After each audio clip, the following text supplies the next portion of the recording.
Uma jovem e bela mulher loira entra no elevador do hotel em que estava hospedada e, como num passe de mágica, desaparece sem que uma só câmera de vigilância fosse capaz de registrar a sua saída. A mulher, identificada como Inna Budinitska, de 21 anos, era uma ucraniana que trabalhava numa linha de cruzeiros que fazia paradas no condado de Miami-Dade, na Flórida. E por conta de um acidente de serviço em que ela feriu gravemente um dos dedos, ela havia sido colocada por seus empregadores no Hotel Airport Regency, onde ficaria até sua recuperação total, para então voltar ao trabalho. O mistério desse cenário tropical aumentou quando, numa manhã fria de inverno de 2005, Inna foi encontrada a 13 quilômetros do hotel, na parte oeste da cidade, que marcava a divisa entre os subúrbios e o pântano dos Everglades, uma reserva nacional famosa da Flórida. Dirigindo pelos lotes vazios de uma rua sem saída, um técnico de uma empresa de energia local avistou o que parecia ser um corpo nu, descoberto e de bruços no meio do mato. Era uma mulher. Inna Budinitska havia sido desovada ali num estado deplorável que imediatamente deixou chocado o homem que a encontrou. Mas, por muita sorte, ou até mesmo vontade de viver, ela ainda estava viva, apesar de inconsciente. Levada pela polícia ao hospital Memorial Jackson, a extensão brutal de seu trauma foi mapeada com perícia pela equipe médica que a recebeu, e seu corpo contava uma história muito feia. Ela havia sido mais uma das tantas mulheres violentadas, espancadas e deixadas para morrer. Devido a golpes violentos, ela teve um traumatismo craniano grave, com os ossos ao redor do seu olho direito quebrados, e uma quantidade de sêmen foi recuperada de dentro dela. Quando Inna acordou, foi natural que ela estivesse apavorada e confusa. Suas lembranças eram poucas e nebulosas, ainda mais acentuadas por seu forte sotaque ucraniano que turvava a total compreensão do que ela dizia. Mas, quando ela finalmente conseguiu se fazer entender, a primeira coisa que ela pediu foi por seu advogado, e esse foi um pedido incomum. O detetive encarregado do caso, Alan Foote, averiguou que Inna estava morando no Hotel Regency já há alguns meses. Ele então tratou de colher seu depoimento com o máximo de detalhes que podia. Segundo a Inna, o ataque teve início ainda em seu quarto, sendo não só um, mas provavelmente 2 ou 3 agressores, homens brancos com sotaques hispânicos. Porém, ela não tinha plena certeza disso. Sua memória do que se seguiu era como um pesadelo fragmentado, onde ela disse que um travesseiro foi posto em seu rosto e ela foi forçada a beber algo forte e alcoólico. Depois, ela foi levantada e carregada no ombro de um homem por uma escada e violentada no banco de trás de um carro enquanto ela implorava por sua vida. Sem dúvida, aquele era um relato poderoso e cruel, mas aos ouvidos do detetive Allen, e principalmente aos seus olhos,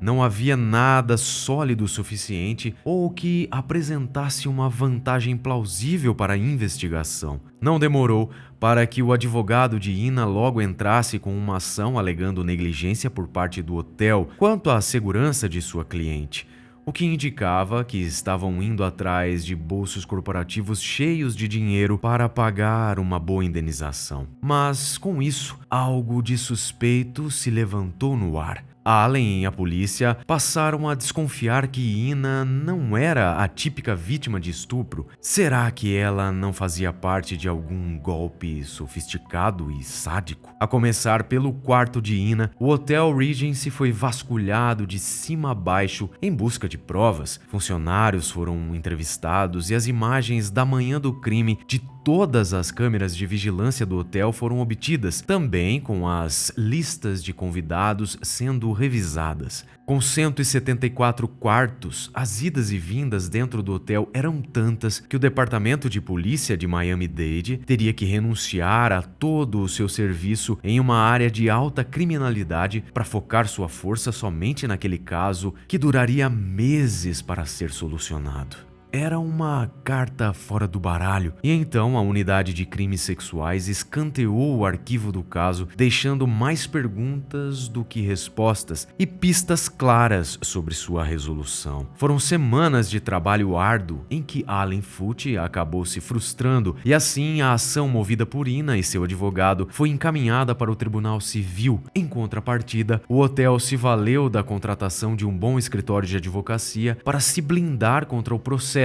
e por sua vez, esse escritório contratou um detetive particular para descobrir o que de fato tinha acontecido. Quando todos os cães perdem o faro da caça, é necessário um cachorro novo no mato. E é aí que entra em cena o detetive Ken Brennan.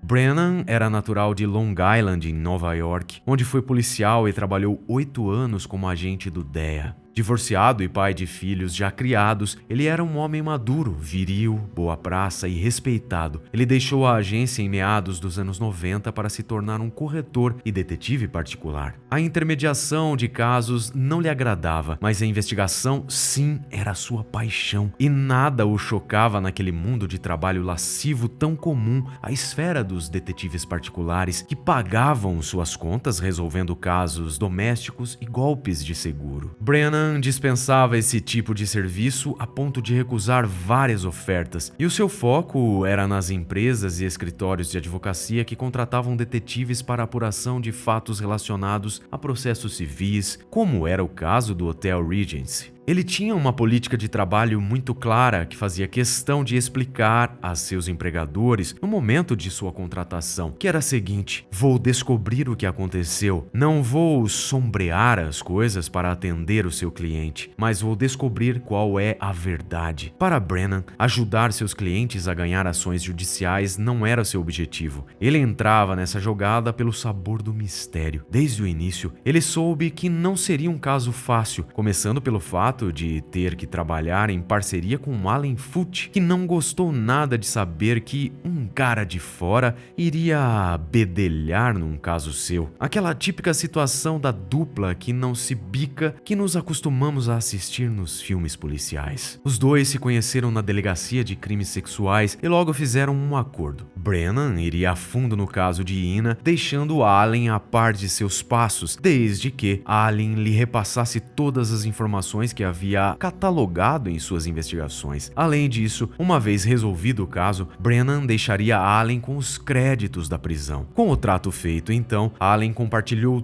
tudo o que tinha em seus arquivos e desejou a Brennan boa sorte. Tendo o gráfico do ocorrido em suas mãos, o Brennan sabia que Ina havia subido para o seu dormitório no 4º andar do Hotel Regency às 3h41 da madrugada, usando seu cartão-chave para entrar em seu quarto, e que cerca de 3 horas depois disso, ela foi encontrada na divisa da cidade daquela forma que narramos. Entre aquela janela de tempo residia um mistério do que tinha acontecido, porque nenhuma das câmeras do hotel registrou a saída de Ina. Nos registros das gravações, verificou-se que ela andava inquieta pelo tempo que já estava hospedada por ali. Seu entra e sai era constante, sempre conversando com os funcionários, hóspedes e saindo para fumar. Na noite do crime, ficou gravado que ela saiu para jantar com uma amiga e retornou por volta da meia-noite, mas saiu novamente às 3 da manhã para ir a um posto de gasolina próximo comprar um cartão telefônico para ligar para sua mãe na Ucrânia, conforme confirmou para os investigadores. Minutos depois disso,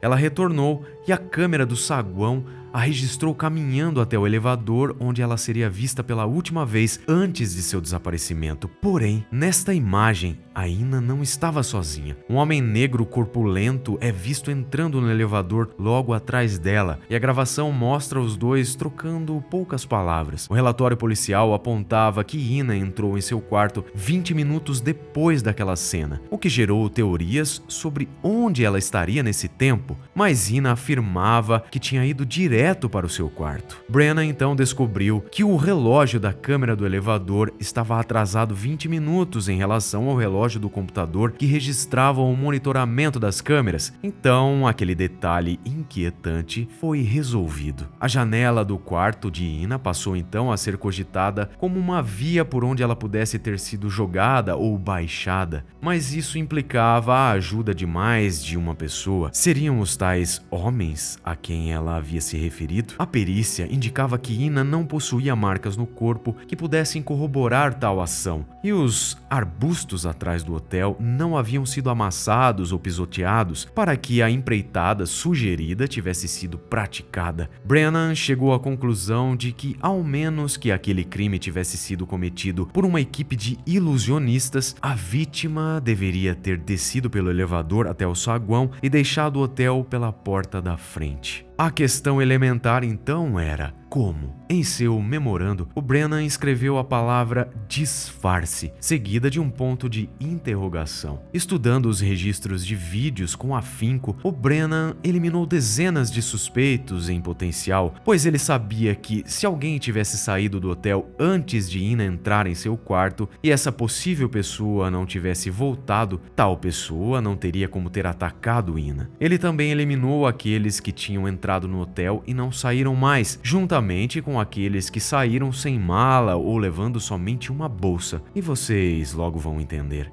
Quaisquer sinais de algo suspeito foram meticulosamente avaliados por seus olhos escrutinadores e ele não dispensou ninguém sem uma razão muito clara. A suspeita principal, então, recaiu sobre o tal homem negro e grandalhão que tinha sido visto conversando com Ina no elevador. Lembram? Pois é, aquele era um homem que não passaria despercebido. Ele tinha cerca de 1,80 m de altura, usava óculos de aro de metal e pesava aproximadamente 136 quilos. Por volta das 5h28 da manhã, este homem é visto saindo do elevador puxando uma mala de rodas, atravessando o saguão do hotel e indo para o estacionamento de uma maneira bem casual. Menos de uma hora depois, ele retorna sem a mala e volta para o elevador. O curioso é que, se esse homem não tinha feito check-out, então por qual razão ele levaria sua mala para fora e logo em seguida retornaria sem ela? Essa pergunta confrontou a linha de pensamento de Brennan e daquele momento em diante, ele passou a acreditar que Ina Budinitska tinha sido retirada do hotel dentro da tal mala do grandalhão. Mas, a julgar pelo que se via no vídeo, a mala parecia muito pequena, do tamanho daquelas que se encaixam nos compartimentos superiores dos aviões, ou seja, uma mala de mão. No entanto, como numa ilusão de ótica, o próprio tamanho do suspeito parecia diminuir a mala no vídeo. Avaliando então os pontos de referência visíveis no vídeo, o Brennan calculou as medidas da mala e providenciou para que uma correspondente lhe fosse entregue. Ele convidou então uma jovem com o mesmo biotipo de Ina, que aceitou o desafio de entrar na mala, e para sua surpresa, a jovem se encaixou como uma luva na tal mala. Brennan voltou a ver o vídeo em que o homem saía com a mala do elevador e percebeu que um detalhe de suma importância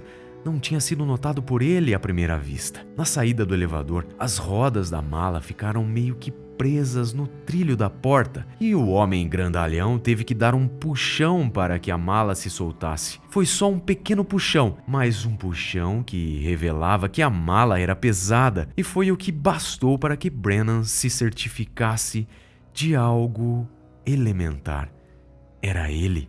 Aquele era o cara que todos estavam buscando, e o resto era a história de uma mulher traumatizada que tinha se valido da única arma que ela tinha naquele momento para se valer de uma suposta justiça que acreditava ser compensatória. Ou seja, a ação judicial que mencionamos anteriormente. Em sua vivência como policial, o Brennan sabia muito bem como a maioria dos criminosos violentos se comportavam quando apanhados no rescaldo de uma investigação. Eles entrariam em pânico e ficariam fora de si, mas aquele sujeito imponente não. O jeito que ele puxou aquela mala, fez o que fez e depois retornou ao hotel como se nada tivesse acontecido, indicava que ele era frio e, ainda mais, já havia cometido o mesmo tipo de crime mais de uma vez. Mas por enquanto, isso estava apenas permeando a linha de raciocínio do detetive Brennan. O sujeito criminoso era bom no que fazia, e esse era um detalhe arrepiante. Em uma reunião convocada então por Brennan no hotel em 17 de novembro de 2005, ele mostrou aos proprietários, aos avaliadores de seguros e aos advogados o que ele tinha descoberto, e ele enfatizou a sua crença de que aquele homem grandalhão era o culpado. Seguiram-se uma série de comentários e opiniões incrédulas que resultaram num comportamento impassível por parte da maioria presente ali, que concordava em encontrar o estuprador, mas cujo pensamento julgamento se apegava principalmente a um cálculo comercial, tendo em vista o processo de Ina Budinitska em andamento. Mas enfim, foram os donos do hotel que deram carta branca para que Brennan prosseguisse com seu intuito, que era o de pegar o tal cara grande a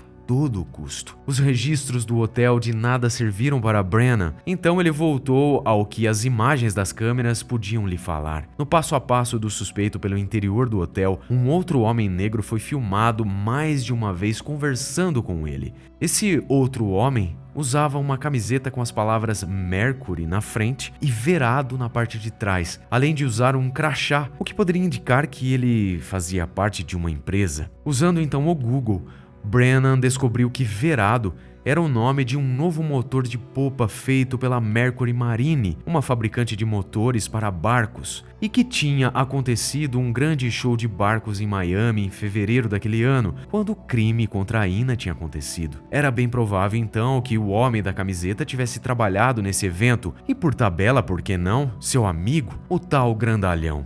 Em mais um pente fino, Brennan acabou descobrindo que, na verdade, o amigo do suspeito trabalhava na Centerplate, uma contratada do ramo alimentício que prestava serviços para a Mercury Marine, e com o que ele tinha a respeito do grandalhão, apurou-se que ele já havia mudado de emprego mais de uma vez, indo trabalhar em Nova Orleans. Com a ajuda de um amigo na polícia de lá, o capitão Ernest Dima, o Brennan então conseguiu finalmente o nome do tal suspeito, Michael Lee Jones. Ele havia feito check-in no Hotel Regency em 14 de fevereiro de 2005, ou seja, 7 dias antes do ataque contra a Ina Budinitska, e ele havia feito check-out no dia 22, ou seja, um dia depois de ter levado a mala para fora com a Ina dentro. No encalço de Michael, Brennan soube que ele agora estava em Frederick, em Maryland, trabalhando para outra empresa de alimentos chamada Ovations. O detetive Alan Foote, o primeiro detetive do caso, foi comunicado por Brennan e, com a intimação necessária, foi até a cidade de Frederick após marcar um encontro com Michael, alegando que queria informações sobre o evento da Mercury Marine, do qual ele havia participado.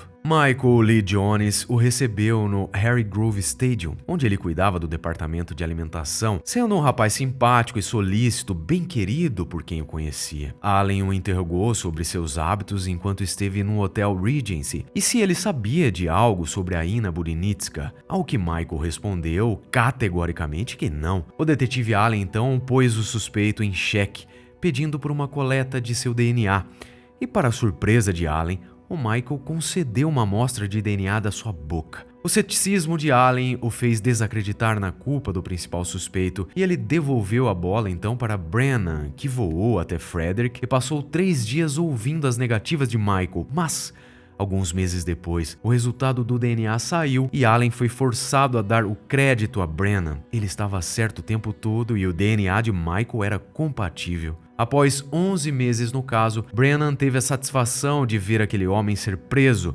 mas em seu julgamento os fatos pesaram a favor do agressor, tendo em vista sua colaboração com a investigação e a decepção pelo fato de Ina Budinitska não ter sido uma testemunha confiável devido à sua memória falha e à associação de sua imagem como uma possível profissional do sexo. Segundo a defesa do réu, a mala usada no crime nunca foi encontrada e a maneira como Ina foi posta dentro dela é uma cena que só podemos imaginar. Em um acordo judicial, o Michael pegou apenas 2 anos de prisão, tendo assumido a culpa por agressão sexual. Definitivamente, uma derrota vergonhosa para Brennan, mas ainda não era o fim dessa história. O DNA de Michael Lee Jones foi colocado no CODIS, o sistema de índice de DNA combinado do FBI, no final de 2006, e meses depois, bingo! Outras 3 mulheres haviam sido estupradas e espancadas pelo tal cara em Colorado e Nova Orleans. Em 2008, então, quando ele estava terminando de cumprir a sua pena, o grandalhão foi novamente a julgamento e dessa vez sua lábia não funcionou. Michael Lee Jones cumpre prisão perpétua atualmente na Fremont Correctional Facility, no Colorado.